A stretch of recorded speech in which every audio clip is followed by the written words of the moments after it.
today our guest is a little bit further away from us, so we need to have him on because he's already late on his side. If you're here, thank you for joining. If you're here, we appreciate you joining. Without further ado, I heard so much about our guest. Even though today we are talking about Kentucky Owl, our guest itself is probably one of those people talked about in the industry quite a bit because he's been around for quite a bit and he knows a lot about the spirit industry and the hospitality industry. So I was very excited when I was told that he will be the one that I will be speaking with when it comes to Kentucky Out. So, ladies and gentlemen, uh, without further ado, Mr. Tom Jones. Tom, Hi there. How you doing? welcome to the show. Thank you so much for being here. Uh, apologies for our my technical difficulties here. I don't know what's No going on worries. with this platform, but hopefully things works better as we actually are going through this. Just had so many crazy things happening with this. But if you're here, just know we are streaming live on LinkedIn, on Instagram, on Facebook, and obviously on YouTube. So the folks will be dropping in and out. If you're watching this or watching the recast, we appreciate you being here and learning more about one of the fastest growing brands in the whiskey industry and one of the most charismatic, I heard, ambassadors in the industry. Tom, please take your time and introduce yourself to the folks. Well, hi everybody. As you can see, or as you've heard, my name's Tom Jones. I'm coming to you tonight live from Scotland, a tiny village. Well, it's hardly even a village called Rumbling Bridge, but it's where I call home, so it's where I live. So you're lucky because I'm usually on the road, running around the place, talking to people about Kentucky Owl, which is the Kentucky straight bourbon that I work for and love and enjoy talking about. I've been working in the whiskey industry for, well, I don't know, around about 20 years or so, and had a long career in hospitality before that. So even now, at age 55, I still love just getting out, meeting people, talking to them, and just enjoying great spirits. And that we love to hear that. And Kentucky Out as a whole, I believe, if we jump a little bit more in the historic of it, has been around for quite some time as a brand themselves in the industry. And recently, we've seen, I would say, a little shift, a little more innovation coming out of there with some of the expression like this limited release edition with collaboration between a master blender, master distillers. This one that was released for St. Patty's Days, and obviously we have one of their iconic more release again collaboration between. I've seen a lot of collaboration happening with Kentucky Owl, and that's one of the reasons why I wanted to talk to you because what I know about Kentucky Owl was only two bottles. Was the bottles like this, and obviously their standard expression, the confiscated, which is always on the market. So I was like, okay, what is happening at Kentucky Owl? I need to talk to someone, and I need to know more about it because I am whiskey curious. So as a nerd, I need to learn more. So give us a little bit of the historic of Kentucky Owl. From as long as you know or can remember. Well, it goes back before me. It goes all the way back to 1879 when the original company, if you like, was founded by Charles Dedman. And he set up a distillery on the banks of the Kentucky River. He was quite a chap, I mean, he made and sold his own whiskey. He was very much of the opinion that people should sip and savor and take the time with drink. And this is how he used to tell them, take the time to enjoy my liquor. He called it Kentucky Owl because the owl was wise. And if you were a wise man, you drink responsibly. And it Mhm. caught on, because people in the bars would be kind of like, they'd come in and they'd say, I'll have a bourbon. And they go, what, remember that guy? That guy who was in last week. The wise man. I'll have the wise man. The wise man, yeah. That's kind of how this all sort of came about. And there's a long history. But realistically, about 10 years ago, a great grandson of Charles Dedman, brought the brand back to life. It's kind of moved through various hands. We had John Ray, a 40-year industry veteran, as our master blender. We've just now, he's finally retired after we coaxed him out of retirement to join us. He's finally said, no, guys, honestly, I've worked for long enough. And we've now recruited in a Maureen Robinson, who's a 45-year industry veteran of blending of Scotch whiskey. We're building two brilliant, amazing looking state-of-the-art distilleries right in the heart of Bardstown, the bourbon capital of the world. And yeah, there couldn't be much more happening than there is right now. Yeah, and that's the funny thing is, if you look at the new collaborations, you will not see Bardstown on it. But when you look at the old distillery, now I'd originally say, oh, I would like to visit the distillery, and they're like, we don't know if you want constructions, because there are major construction happening. Looks like, yeah, Kentucky Owl will have a beautiful looking distillery in Bardstown, Kentucky. And hey, if you've never been to Bardstown, all the big boys are there. So I love going to Bardstown when I visit Louisville. I always drive down to Bardstown just to go check out a few distilleries there. But tell us, because on the new release, I see John's name everywhere. Yeah, it's no longer a Dead Man, or the Dead Men's. I see more John's name. Tell us a little bit about John. What pushed him to just, as far as things that he's putting out there?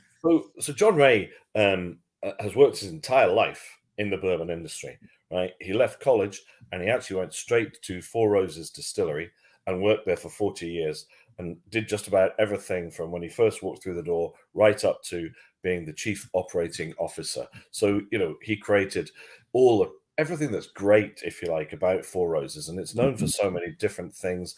It makes lots of different types of bourbon. It's got a wonderful kind of ability to create different characters and flavors. And, we recognized that John had a unique insight and ability, and that was something that we wanted for Kentucky Owl. We really wanted to kind of set or lay the foundations for the future, right? We have the plan to build the distillery, if you like. We've got the land, we've got a house in Kentucky, we've got this lovely brand that people love. We want to make plans to drive it forward. So that was the time when we got in touch with John, and John said, no, thanks, I've retired, buy the boat, see you later, get a message, bye. But John, no, come on. So it was, what really, really excited John actually was he realized it wasn't like an open-ended come back and join us forever. It was pretty much going to be a couple of years or so, see how it goes, but not expecting more. Come in, lay the foundations, help us build an inventory, do some special releases while you're there, and then please, let's pass along as friends. And that was great, right? So during that time, we introduced the concept of the international collaborations. Correct. That's there's a couple of reasons for that, right? So you've got three of them there. You've got St. Patrick's, you've got Takumi, and you've got the most recent, the Maester. I find now I travel around the world to every country you can imagine, right? If there's a runway, I'll be there and I'll talk about Kentucky Owl.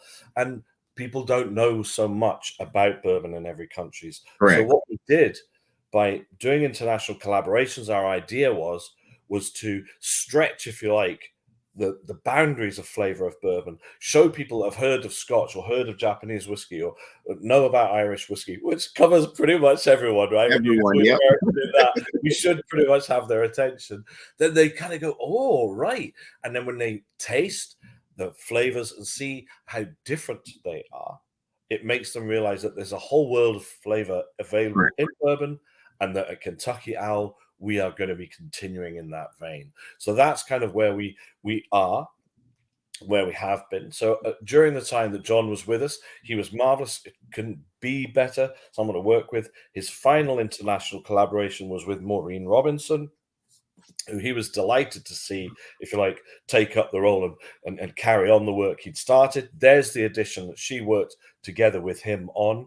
And it was called Maester because both of them have, are absolutely top of the pile of their trade. I mean, I worked with Maureen in a previous job in a previous company in Scotland with Scotch, and she was a wonderful lady, phenomenal blender, an incredible nose. And for her to carry on from John, for me, I was over the moon, because when we got John, I thought, well, we can't get any better, man. We've got Yoda. What are we going to do? Right. So which one have you got? Which one are you pouring now? Maester. I'm pouring the Maester on the side. Awesome. Because I also want to hear about Maureen, because I'll be honest, heard the name before, but had to go look her up to go, okay, who is Maureen? And I realized that her name is attached to some of my all-time favorite Scotch whiskey out there.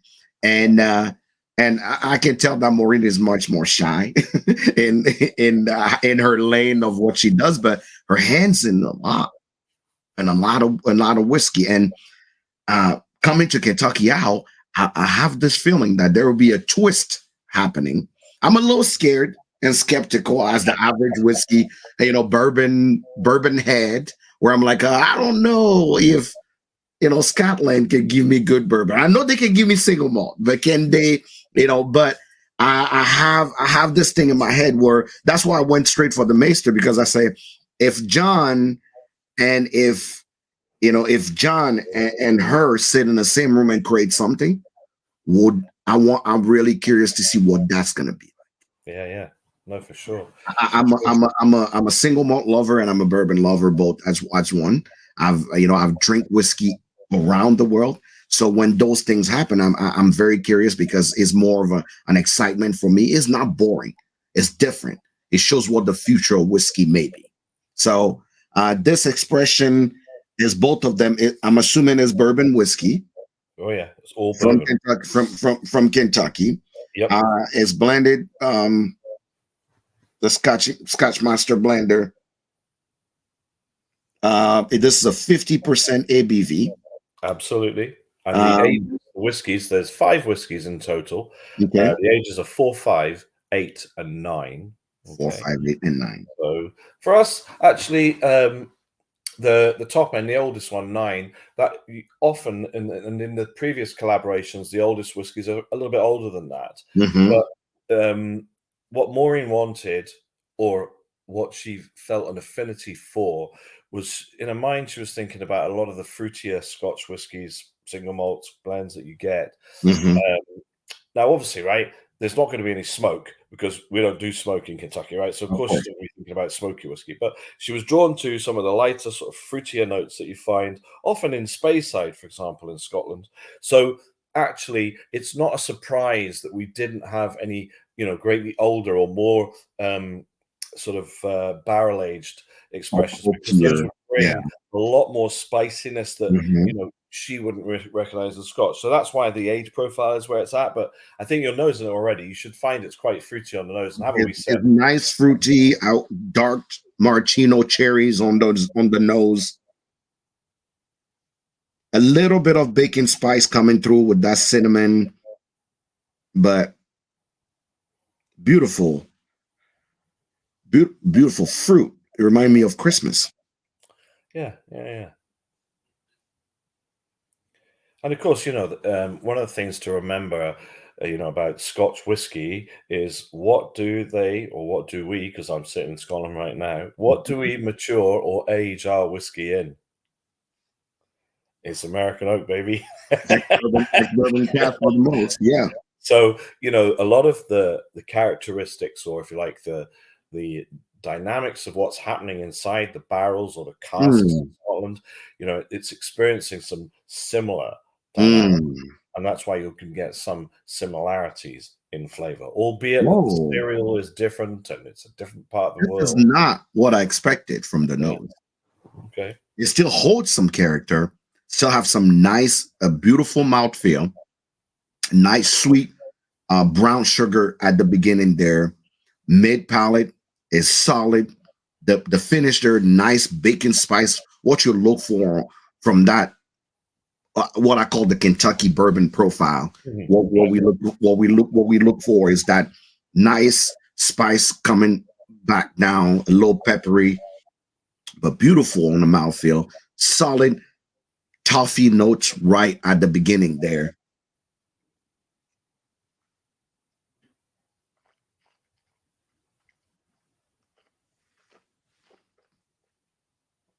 I'll tell you, Tom, I was nervous. I was nervous.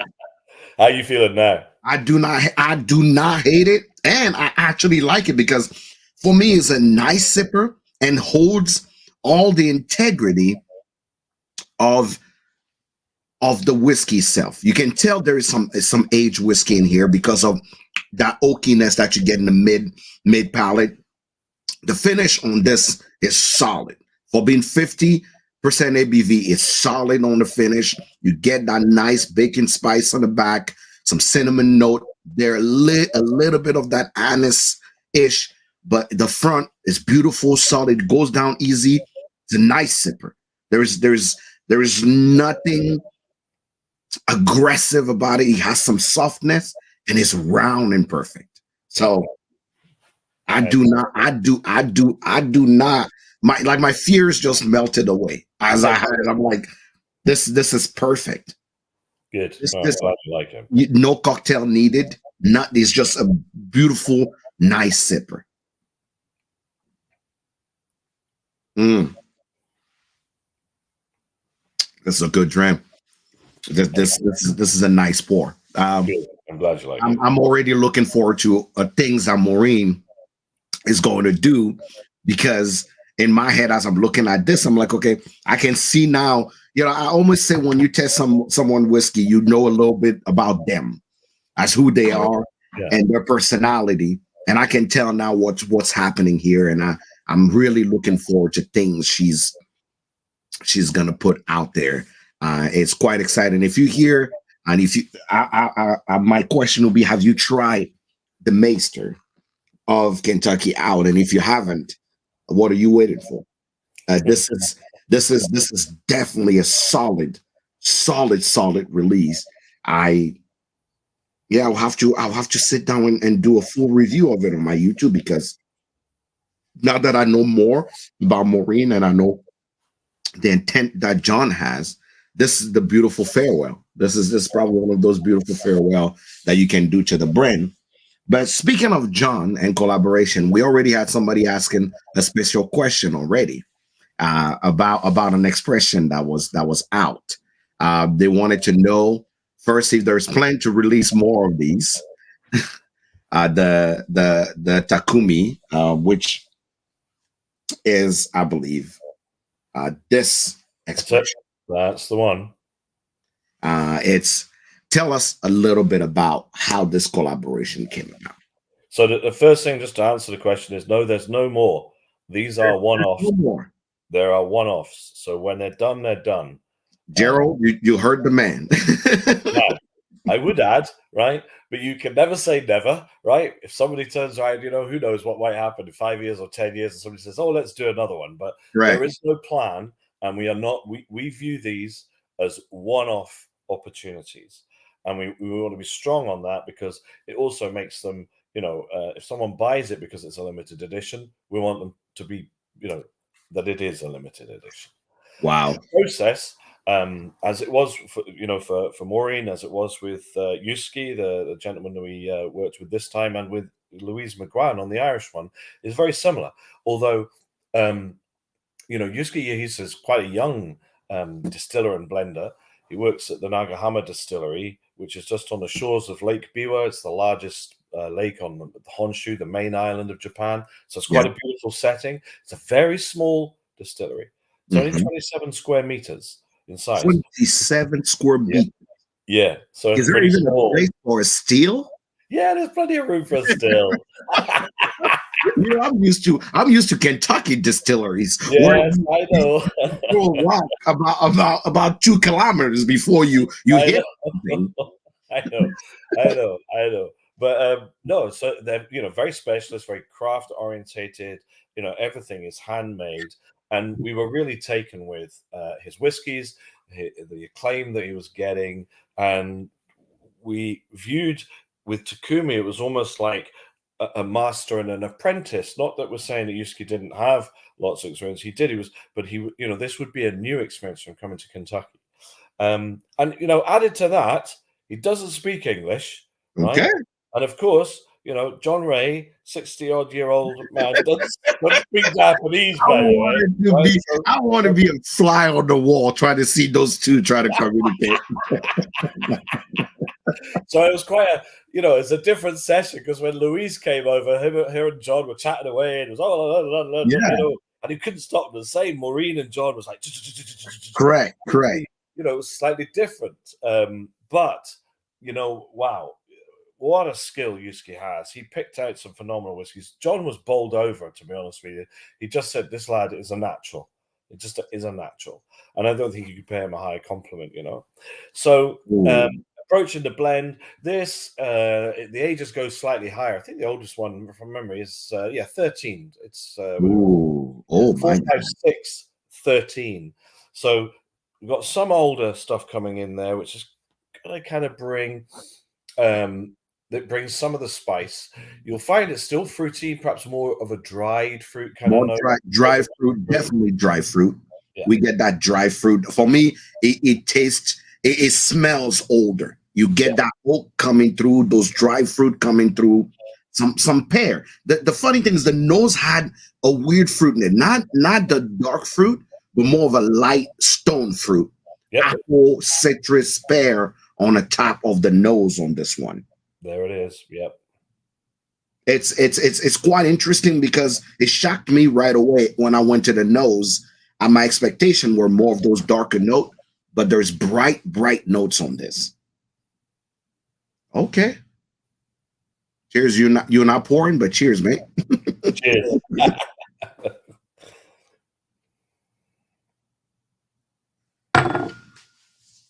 Shut up. Yo, you shut up now. Get out. You're done. You're done, Tom. Get out. Did they finish it in something? No. How?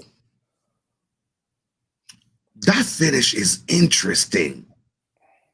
He really did. It is. Job, Yusuke. Oh my God! What is that finish? It reminds me of a spice, but I can't put my finger on it. There's some. Oh my! Hold on. now I gotta go back. You gotta have a look. Now I understand why Gerald have 4 bottles of it. because he absolutely is one of a kind. I don't think there's whiskey out there that have this profile to it. I do not believe so.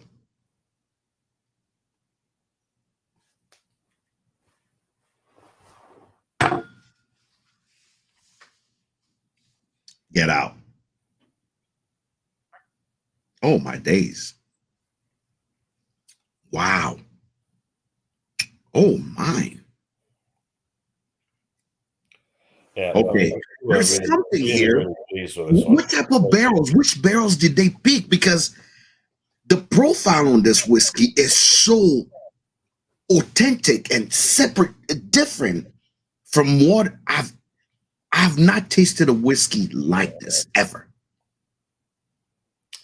Yeah, I mean, which type of stock was it? Were they older stocks from Kentucky? Or was it newer stock? I don't know, but something about this whiskey is so different. It's delicious. It's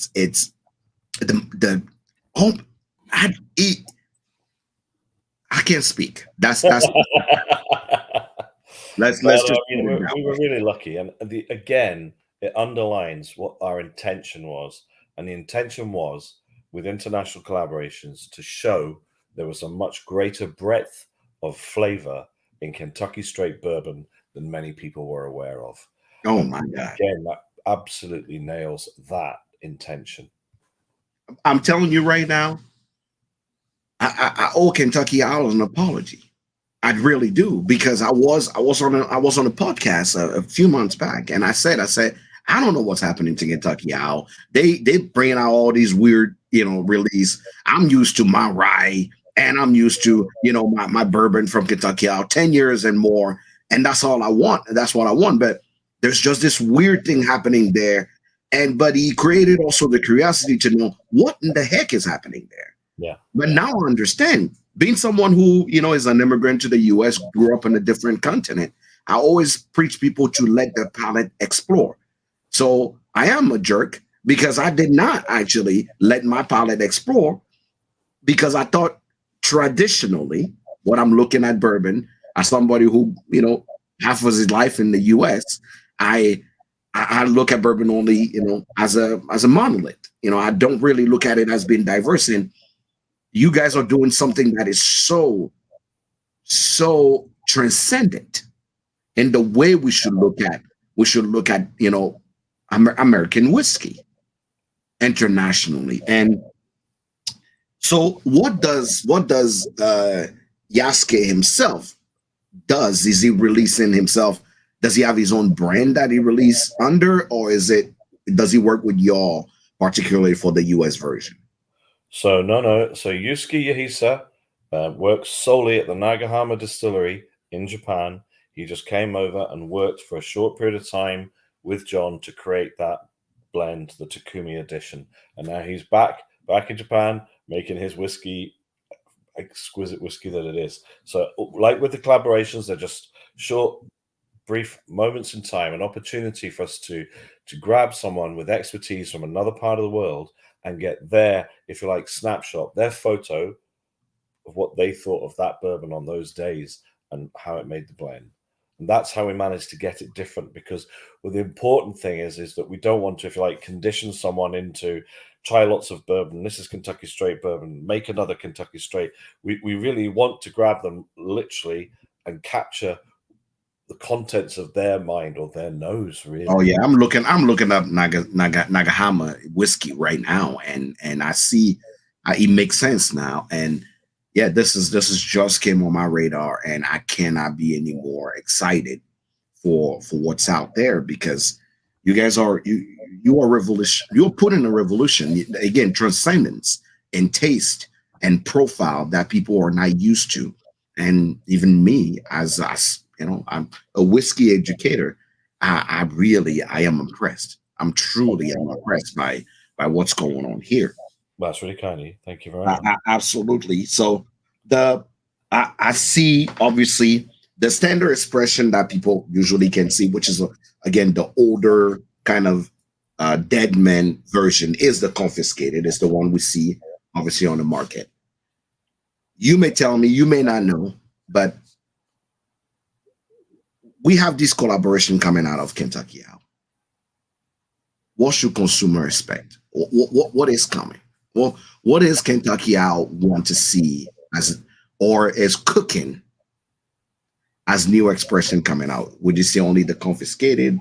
Would it be more last batch of like we did for the rye? Are we going to see more aged, whiskey? What are we? What should the average or long term consumer of Kentucky Owl should expect?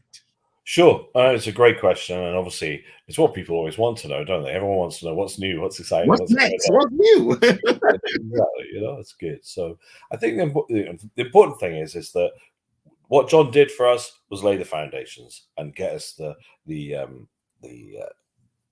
stock, if you like, that we need, right? So we've got stuff and inventory. So he's given us that platform so that we can continue making the likes of confiscated and the Wiseman and continue in that vein. I think the intention would certainly be to continue making great individual batches, whiskeys of distinction, real character.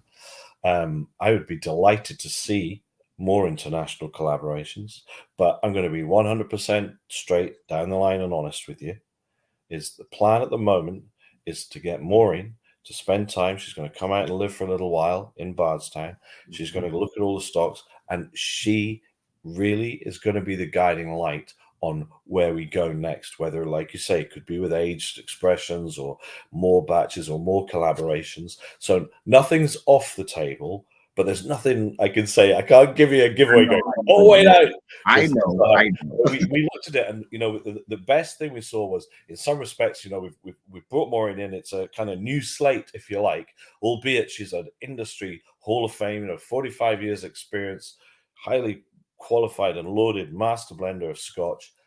The right thing to do, and in order to keep releasing really top quality whiskey, is to give her time to get a handle on it all, see what she feels about what we've got and what's best to do, so that it also takes on her character for her era as the master blender. So I think, the biggest thing that we're really conscious of is, for example, our batches. Almost every year we have a batch, batch 10, batch 11, batch 12. We Right. didn't do that this year. No, We no. felt, That last batch of the rye came out, and that was it. yeah. So we're not being tied to, if you like, some sort of calendar tentpole agreement. We are only going on quality. And when Maureen takes the decision and gives us the guidance, that's where we'll go. And you'll see some fantastic new, great quality whiskey from Kentucky Owl. Maureen just came on about when? Beginning of this year? Yeah. So for all of you guys, if you're just now hearing it, you heard it here first. If you just now listen, Kentucky Owl has a new master blender, which is Maureen Robinson. She's amazing. Her career even though her career had been in Scotland, I feel like sometimes we need that new blood into bourbon to actually bring a different perspective. Obviously, based on this taste profile that we got from what I just tasted, I'm hopeful. I'm looking for. So if you are just like me, is one of those people that were like, oh, I don't know what's happening at Kentucky Owl. There's a lot happening there. There's a lot of changes.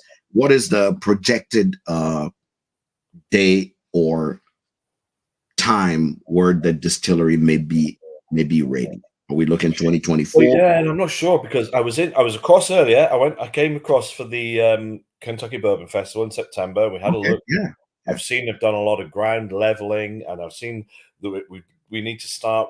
They may well have actually started them by now, getting the rick houses up so we can transfer all of our inventory in. So I know that's either happening right now or just in the process of happening. I would have to speak to Lorenzo, who's the guy that's in charge of actually building the distillery and everything. Right. He's at our we've got the house on Flagget Street, the street off the main street you walk along to get to the Bourbon Festival. So he's looking after that, overseeing the operation, getting it started. I would hope, because we're going to build 2 distilleries on the site, right? So one for Kentucky Owl, one for the Wiseman. I would hope we have got something going with them in this coming year. But I can't say for sure. I spoke to Lorenzo in September. Things were looking good. Like I say, we've leveled some ground. We're getting up to put up the rick houses, but I haven't spoken to him. I've been running around, traveling, and generally flying around, which sounds awful, but talking to people, because I spend most of my time telling people about the whiskey that's in their hand. Correct. But as soon as I get some new news, I'll tell you. I appreciate it. So for all of you guys who to put it in perspective for you, there is a lot coming with Kentucky Owl. You have to keep your eyes peeled. You have to, keep paying attention. But their collaboration, the latest release is the Maester. I want to make sure you guys actually know that the Maester is out on the market. I will tell you right now, if you're looking for a nice sipper to just actually sit and just enjoy, this whiskey is it. Kentucky Owl is quite intentional for all of you guys who don't pay attention. When you look at Kentucky Owl, even the cork has Kentucky Owl on it. Nice solid cork on it to the top. This collaboration, you get 2 masters in the industry to actually do. But if I have to put you on a goose chase and want you to actually go out there and really hunt for something, I advise you to go hunt for this. If you trust my palate, I promise you will not be disappointed. You will not be disappointed. I'm thoroughly impressed by this release, and I'm mad I did not go pick up a bottle when it came out immediately, because this right here is one of those whiskey that definitely will win a lot of international awards and awards around, because this is special in its own way. If you haven't been on Kentucky Owl Train, I will tell you, you want to be on it. A lot of changes happening. You guys are doing something different in the industry, and I think people should pay attention. Um, Tom, any last word from you? Well, listen, I just want to say thank you very much. And to everyone that's listening that enjoys Kentucky Owl, I want to say thank you for drinking our bourbon. You can look forward to seeing great new ones coming out. Well, I say new ones, of course they'll be aged. Of course they will. You know what I mean? They're not brand new. I did ask, is there any collaboration coming? You didn't want to say anything. You know, that's one of these things where if I did know, I'm not allowed to tell you. You know what I mean? It's like Tom, I think you did a boo boo here by saying something you shouldn't have. The one thing I can tell you is our plan generally make announcements around new liquids coming out on the weekend of the Bourbon Festival in Bardstown. So that's usually middle weekend in September. So I've got quite a long time to wait. There might be something before, but I can't say for sure. But yeah, please. Any St. Patty's edition coming out? It's a one-off, and the St. Patrick's edition is in honor of St. Patrick, the patron saint of Ireland, the man who rid Ireland of snakes. It's not just a one-day deal, and when it's gone, it's gone. It's gone. Okay. All right. This also, and I realize every single one of them are at 50%. Maybe. Yeah. But you heard it here first. Tom, where can people find you? Where can they catch you? You always on the move, but I'm always on the move. But I'm from whiskey Scotland to America to anywhere else. Where can people? What are your plans for the rest of the year, or maybe Q1? Rest of the year, I'm in Milan this weekend. I'm in Athens the following weekend. I'm in Cyprus the following weekend after that. Then I'm going to have a Christmas break, unpack my suitcase, clean the wheels, you know, stuff like that. And then who knows, that our new year effectively starts in January, like the calendar year. Lots and lots of big plans, which I can't give away yet, but you'll always find what I'm up to. I'm Whiskey Explorer on Instagram. Just whiskey Explorer. Let me make sure I write that down. I spell the whiskey without an E because I live in Scotland, right? But it is Whiskey Explorer, just Whiskey Explorer. There's an E in Explorer, but no E in whiskey. There's no E, it's just Whiskey Explorer. And you'll find me there on Facebook, Instagram, whatever else everyone does look at when they're not paying attention to the real world. I'm looking you up now. So we actually have Whiskey Explorer. Yeah, Whiskey Explorer right here. Without the E, you said, right? That's right, without the E. Without the E. Whiskey Explorer without the E. Right here is Mr. Tom Jones himself. And you know, the funny thing is I looked for Tom on my Instagram today and could not find it at all. But now I found you. No, you found it. I looked everywhere and I'm like, oh, now I found him. It's the Whiskey Explorer. I would tell you right now, go check out Tom's page. He is a riot. He does not stop. You can't tell him anything. He does not stop. So this is Tom Handel. He's the Whiskey Explorer. And it's just whiskey, not the Whiskey Explorer. Yeah, he's another guy who's called the Whiskey Explorer. Very nice lad, but he's the Whiskey Explorer. But I am just Whiskey Explorer. He's Whiskey Explorer. I myself am following him now as Whiskey Explorer. Want to make sure that everyone here understand. Tom is amazing at what he does. Kentucky, I see Kentucky Bourbon Fest. Are we gonna see you at Tales of Cocktails? Who knows? Maybe. You never know. Okay. I'm just putting feelers out there. You've got plenty of really great people in the States. Maybe also Whiskey Live Paris, or enter whiskey in Frankfurt, because I know you don't sit on your butt, so you Yeah, always no, no, everywhere. no. I've been to all of those, and I was what was the last one? I was just at Whiskey and Music in Zurich. In That's Zurich. Okay. just gone. So Whiskey and Music, we had live bands of whiskey from around the world. Kentucky Owl up on the main stage. It was fantastic. See, just follow him on Instagram. You can live vicariously by his post on Instagram. Tom, thank you so much for being here. Thank you for coming. Here we say the truth is barrel proof. We respect people that actually keep it simple, keep it straight, and tell us what it is. You have renewed my hope as a whiskey consumer in Kentucky out. I cannot wait to see what other new collaboration came in. I cannot wait to see what Maureen brings to the industry. For all of you guys that are here, make sure you follow Kentucky Owl. Make sure you follow Whiskey Explorer, and keep an eye on them. There's beautiful things coming. And if you have any question, send it my way. I have Tom's email now, so he can't run away from me. I'll make sure to send him all those questions. And if you're anywhere in Europe, look up Whiskey Explorer. He's out there. If you want to try any of these whiskeys, you need to find Tom somewhere where he's doing his event, so you can go try the whiskey and make your own decision. For all of you guys here, thank you so much for joining. We appreciate you coming on. Tom, you're about 8 o'clock your time now. Yeah, about Yeah, coming up almost, to that. Yeah. yeah, almost 8 o'clock your time, and here we are still midday. So thank you all so much for being here, and we'll see you